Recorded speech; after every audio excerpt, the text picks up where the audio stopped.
ఈ శివాకి కమ్మర్ కృష్ణ డిసీజ్ కి చాలా రోజుల నుంచి పార్టీషన్ డిస్ప్యూట్స్ ఉంటాయి, ప్రాపర్టీ పార్టీషన్ డిస్ప్యూట్స్ ఉంటాయి. దాని పరంగా ఏం చేస్తాడంటే శివ కాన్స్పర్ అవుతాడు, బాబా బిస్కుంద బాబా శివానంద్ అనే అతనితో కాన్స్పర్ అవుతాడు.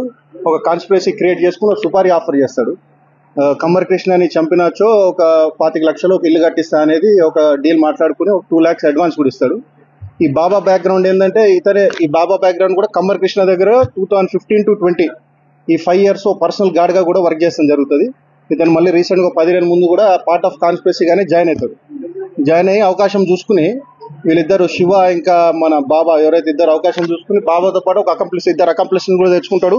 ఒక అతని పేరు గణేష్, ఇంకో అతను జూనైల్ ఉన్నాడు. ఇద్దరు అకంప్లిస్ తెచ్చుకుని సమయం చూసుకుని 10వ తారీఖు రోజు, ఇందాక చెప్పినట్టు 10వ తారీఖు రోజు సుమారు సాయంత్రం 5:30-6 గంటలకి అతను ఫామ్కి వెళ్తారు. కేకే ఫామ్కి వెళ్ళి ఎవరు లేని టైం చూసి ముగ్గురు కలిసి అతని చేతులు పట్టుకుని గొంతు కోసి లెఫ్ట్ రిప్ దగ్గర పొడి చేసి చంపి పారిపోవడం జరుగుతుంది.